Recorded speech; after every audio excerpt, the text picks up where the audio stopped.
అటు చూడు. ఎటు? ఆ రైలు పట్టాల వైపు చూడు.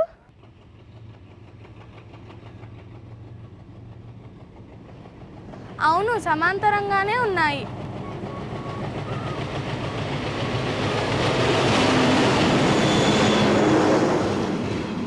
అవును, మరి ఆ రెండు పట్టాలు ఎప్పుడు కలుసుకుంటాయి? ఎప్పుడూ కలుసుకోవు. ఎందుకట్లా? ఆ రెండు ఒకదానికొకటి ఎప్పుడూ సమాన దూరంలోనే ఉంటాయి అని మా మ్యాథ్స్ టీచరు చెప్పారు. జామెట్రీలో ఇలాంటి రేఖలను సమాంతర రేఖలు అంటారు. అంటే ఆ తలంలో ఆ రేఖలకు ఉమ్మడి బిందువులు ఉండవు. అవును, మా టీచర్ కూడా చెప్పారు. నీకు తెలుసో తెలియదో అని అడిగాను.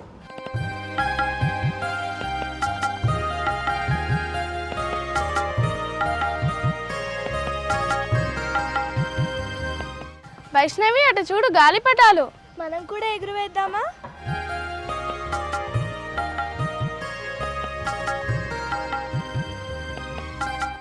అది కాదు, ఆ గాలిపటంలో ఉన్న వెదురు పుల్లలను చూడు, వాటిని ఏమంటారు? ఎందుకు తెలీదు. ఆ రెండు పుల్లలు ఒక బిందువు వద్ద ఖండించుకుంటున్నాయి. అంటే ఆ రెండు రేఖలకు ఒక ఉమ్మడి బిందువు ఉంది. అలాంటి రేఖలను ఖండన రేఖలు అంటారు. ఆ బిందువును ఉమ్మడి బిందువు అంటారు. ఈ విషయం అత్తయ్యని అడుగుదామా? ఓ అలాగే. అత్తయ్య, మాకు జామెట్రీలో డౌట్ వచ్చింది, చెప్తావా? రెండు రేఖలకు ఒక ఉమ్మడి బిందువు ఉంటే ఆ రేఖలను ఖండన రేఖలు అంటారు కదా అత్తయ్య. మరి రెండు రేఖల కంటే ఎక్కువ రేఖలకు ఒకే ఉమ్మడి బిందువు ఉంటుంది ఒక్కోసారి. మరి ఆ రేఖలను ఏమంటారు అత్తయ్య? ఓ అదే, తప్పకుండా చెప్తాను. ఈ 3 LMN రేఖలను చూడండి. ఈ 3 రేఖలు ఓ అనే ఒకే బిందువు గుండా పోతున్నాయి. అంటే ఓ వద్ద ఖండించుకుంటున్నాయి. ఈ 3 రేఖలకు ఓ ఉమ్మడి బిందువు. ఇలాంటి రేఖలను మిళిత రేఖలు అంటారు. మరి ఈ ఉమ్మడి బిందువును మిళిత బిందువు అంటారు. ఈ పటంలో LMNలు మిళిత రేఖలు, ఓ మిళిత బిందువు. ఈ రేఖలను చూడండి. PQRS రేఖలు ఒకే బిందువు ఏ గుండా పోతున్నాయి. అంటే ఏ వాటి ఉమ్మడి బిందువు. అవి మిళిత రేఖలు, ఏ ఉమ్మడి బిందువు అంటే మిళిత బిందువు. ఇప్పుడు మీకు కొన్ని రేఖలు చూపిస్తా. వీటిల్లో ఏవి మిళిత రేఖలు, ఏవి మిళిత రేఖలు కావు, ఎందుకు చెప్పాలి మీరు. ఇప్పుడు చూడండి.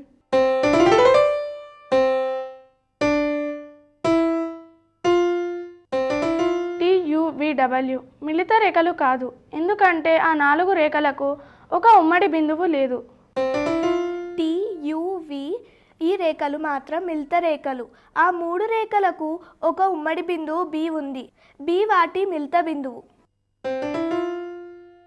చాలా బాగా చెప్పారా. అయితే ఇప్పటిదాకా మనం మిళిత రేఖలు, మిళిత బిందువు వీటి గురించి తెలుసుకున్నాం కదా. అయితే ఇప్పుడేం చేద్దామంటే ఒక త్రిభుజంలో ప్రత్యేక విశిష్టత కలిగిన మిళిత రేఖలు, మిళిత బిందువులను గురించి తెలుసుకుందాం. సరే, చెప్పత్తయ్య. ఇప్పుడు మీకు ఒక త్రిభుజాన్ని చూపిస్తాను. మీరు ఆ త్రిభుజం యొక్క భుజాల గురించి చెప్పాలి. AB, BC, CA భుజాలు. ABC శీర్షాలు, angle A, angle B, angle C కోణాలు. ఇప్పుడు మనం ఏం చేద్దామంటే ఆ త్రిభుజ భుజాలకి లంబ సమద్విఖండన రేఖలు గీసి వాటి మిళిత బిందువు యొక్క ప్రత్యేకతను గురించి తెలుసుకుందాం.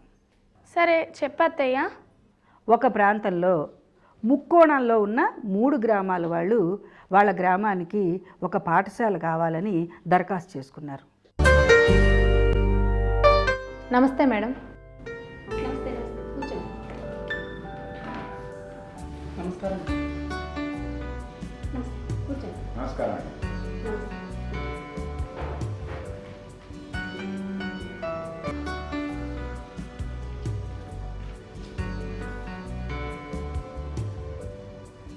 చెప్పండి. మా ఊర్లో హై స్కూల్ శాంక్షన్ గురించి అడగటానికి వచ్చాను మేడం. మా గ్రామంలో చాలామంది పిల్లలు ఎక్కువగా ఉన్నారు మేడం. వాళ్ళు సుదీర్ఘ ప్రాంతానికి వెళ్ళాలంటే చాలా కష్టంగా ఉంది. మీరు మా గ్రామానికి ముందుగా స్కూల్ శాంక్షన్ చేయండి మేడం. మేడం, స్కూల్కు అవసరమైన భవన సదుపాయాన్ని పూర్తిగా మేమే కల్పిస్తాం మేడం. దయచేసి మీరు మా ఊరికే మంజూరు చేయండి.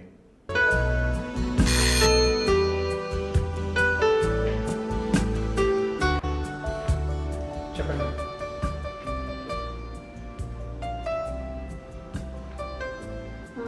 Kit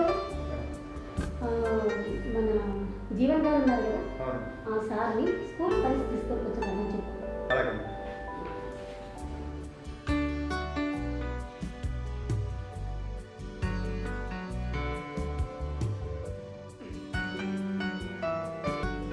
good morning madam.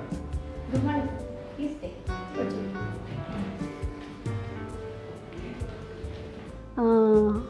వీళ్ళు వాళ్ళ గ్రామాల స్కూలు శాంక్షన్ గురించి అడగడానికి వచ్చారు. వీళ్ళేమో 3 గ్రామాలకు ఒక్కొక్క స్కూల్ కావాలని అడుగుతున్నారు. మరి మనకు శాంక్షన్ అయిందేమో ఒకే స్కూల్ శాంక్షన్ అయింది. మరి ఏం చేద్దామంటారు? మేడం ఈ ఫైల్ చూడండి.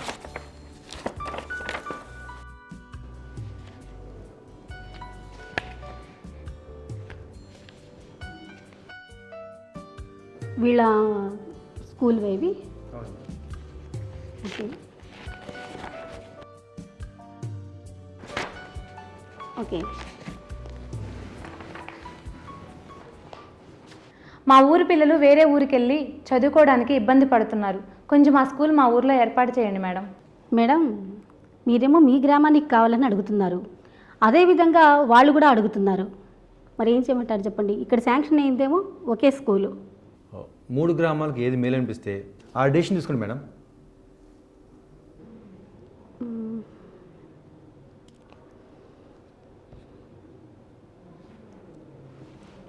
ఓ పని చేద్దామండి, ఒక్కొక్క గ్రామానికి ఒక్కొక్క స్కూల్ అంటే గవర్నమెంట్ కూడా ఒప్పుకోదు. మనకి ఇక్కడ శాంక్షన్ అయిందేమో ఒకటే స్కూలు కనుక మీ 3 గ్రామాలకు సమాన దూరంలో మిడిలో ఒక స్కూలు ఏర్పాటు చేస్తామండి. అటు వాళ్ళ గ్రామ పిల్లలు, ఇటు మీ గ్రామం పిల్లలు కూడా చదువుకోవచ్చు, చక్కగా హాయిగా వచ్చి చదువుకోవచ్చు. ఏమంటారు? బాగుంది మేడం. 3 గ్రామాలు కలిపి ఒకే స్కూల్ శాంక్షన్ చేస్తాము. సమాన దూరంలో శాంక్షన్ చేసామనుకోండి, స్కూల్ పెట్టామనుకోండి, అటు వాళ్ళ గ్రామం, మీ గ్రామంలో పిల్లలు, అటు మీ గ్రామంలో పిల్లలు కూడా వచ్చి హాయిగా చక్కగా చదువుకుంటారు. అలాగేనండి మేడం, మీరు? సరే, థ్యాంక్ యూ మేడం. మరి ఆ స్కూల్లో ఏ ప్రాంతంలో ఏర్పాటు చేస్తారు అత్తయ్య? అవును, ఎలా ఏర్పాటు చేస్తారు అత్తయ్య? ఎక్కడ నిర్మిస్తారంటే ఆ 3 గ్రామాలని శీర్షాలుగా తీసుకొని ఒక త్రిభుజాన్ని గనక మనం నిర్మిస్తే ఆ త్రిభుజం యొక్క పరివృత్త కేంద్రంలో పాఠశాలను నిర్మిస్తారు. పరివృత్త కేంద్రం అంటే? చెప్తాను, జాగ్రత్తగా వినండి. ఏబిసి త్రిభుజాన్ని చూడండి. ఏబి, బీసీ, సిఏలు త్రిభుజ భుజాలు కదా. అవును. వైష్ణవి, బిసి భుజానికి లంబ సమద్వికర్ణ రేఖ గీయి. సిరి, సిఏ భుజానికి లంబ సమద్వికర్ణ రేఖ నువ్వు గీయి. ఈ 2 లంబ సమద్వికర్ణ రేఖలు ఖండించుకునే బిందువు ఎస్ అనుకోండి. ఇప్పుడు మనం ఏం చేద్దామంటే ఏబి భుజానికి కూడా లంబ సమద్వికర్ణ రేఖను గీద్దాం.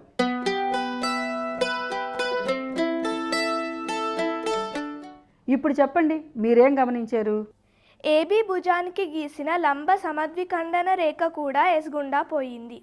అంటే ఒక త్రిభుజం యొక్క 3 భుజాల లంబ సమద్వికర్ణ రేఖలు ఒకే బిందువు గుండా పోతున్నాయి. కాబట్టి ఈ రేఖలను మనం ఏమంటాం? మిళిత రేఖలు అంటాం. మరి ఈ ఉమ్మడి బిందువు ఎస్ని ఏమంటాము? మిళిత బిందువు అంటాం. ఇప్పుడు మనం ఆ ఎస్ అంటే ఆ మిళిత బిందువు యొక్క ప్రత్యేకత ఏంటో చూద్దాం. ఎస్ బిందువు త్రిభుజ శీర్షాల నుండి సమానమైన దూరంలో ఉంది. అంటే SA is equal to SB is equal to SC.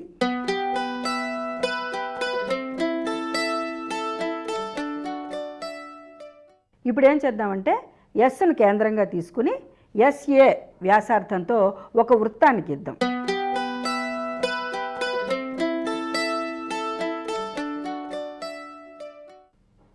ఏం గమనించారు? ఆ వృత్తం త్రిభుజ 3 శీర్షాలు ఏబీసీల గుండా పోయింది. దీనినే ఆ త్రిభుజం యొక్క పరివృత్తం అంటారు. ఎస్ను ఆ ఏబిసి త్రిభుజం యొక్క పరివృత్త కేంద్రం అంటారు. త్రిభుజ శీర్షాల గుండా పోయే వృత్తాన్ని పరివృత్తం అంటాం. త్రిభుజ శీర్షాల గుండా పోయే వృత్త కేంద్రమే పరివృత్త కేంద్రం. త్రిభుజ శీర్షాల గుండా పోయే వృత్త వ్యాసార్థమే పరివృత్త వ్యాసార్థం. పరివృత్త కేంద్రం త్రిభుజ శీర్షాలకు సమాన దూరంలో ఉంటుంది. త్రిభుజ భుజాల లంబ సమద్విఖండన రేఖల మిళిత బిందువునే పరివృత్త కేంద్రం అంటాం.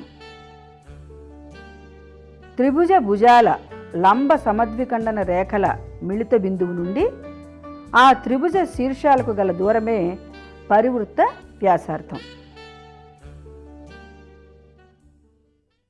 అయితే ఈ పరివృత్త కేంద్రాలు అన్ని రకాల త్రిభుజాల్లోనూ ఒకే రకంగా ఉండవు. ఉదాహరణకు ఇప్పుడు మనం గీసిన ఈ త్రిభుజాన్ని తీసుకోండి. ఇందులో ఉన్న కోణాలను మీరు జాగ్రత్తగా పరిశీలించండి. ఇవి ఏ రకమైన కోణాలు? అవన్నీ అల్పకోణాల్లోనే ఉన్నాయి. మరి ఇలాంటి త్రిభుజాలను ఏమంటారు? అల్పకోణ త్రిభుజాలు. మరి ఈ త్రిభుజానికి మనం పరివృత్తం గీసాం కదా, ఈ పరివృత్త కేంద్రం త్రిభుజానికి బయట ఉందా, లేదా త్రిభుజానికి లోపల ఉందా, లేదా త్రిభుజం మీద ఉందా? పరివృత్త కేంద్రం మనం మొదట తీసుకున్న త్రిభుజానికి లోపల ఉంది. అంటే త్రిభుజం యొక్క అంతరంలో ఉందన్నమాట. ఇప్పుడు మనం ఏం చేద్దామంటే ఒక అధిక కోణ త్రిభుజాన్ని తీసుకుందాం. తీసుకుని ఆ త్రిభుజ భుజాలకు లంబ సమద్విఖండన రేఖలు గీద్దాం. దానికి పరివృత్తం నిర్మిద్దాం. ఇప్పుడు ఈ పరివృత్తాన్ని పరిశీలించి దాని కేంద్రం త్రిభుజం లోపల ఉందా, బయట ఉందా, త్రిభుజం మీద ఉందా పరిశీలిద్దాం. ఆ త్రిభుజం బయట ఉంది. అధిక కోణ త్రిభుజ పరివృత్త కేంద్రం త్రిభుజ బాహ్యంలో ఉంటుంది. అంటే త్రిభుజం యొక్క బాహ్యంలో ఉందన్నమాట. ఇప్పుడు మనం ఏం చేద్దామంటే ఇంకొక త్రిభుజాన్ని చూద్దాం. ఇది ఏ రకమైన త్రిభుజం? ఇది లంబకోణ త్రిభుజం. ఇప్పుడు ఈ త్రిభుజం యొక్క భుజాలకు లంబ సమద్విఖండన రేఖలు గీద్దాం. దీనికి పరివృత్తాన్ని నిర్మిద్దాం.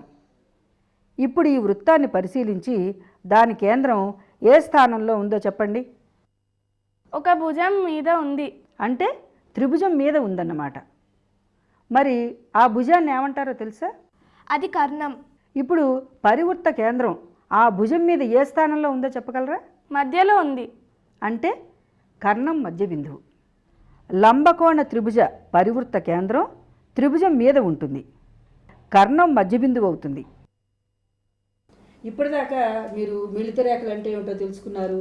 మిళిత బిందువు, పరివృత్త కేంద్రం, పరివృత్త వ్యాసార్థం, ఇలా ఇన్ని విషయాలు తెలుసుకున్నారు కదా. మరి వీటన్నింటినీ మళ్ళీ గుర్తు చేసుకుంటూ ఉండలేదనుకో మర్చిపోతారు మీరు. కాబట్టి ఏం చేద్దామంటే మనం ఇవాళ తెలుసుకునే ఈ విషయాలన్నింటిలో ముఖ్యమైన పాయింట్లన్నీ మళ్ళీ గుర్తు చేసుకుందాం. సరేనా?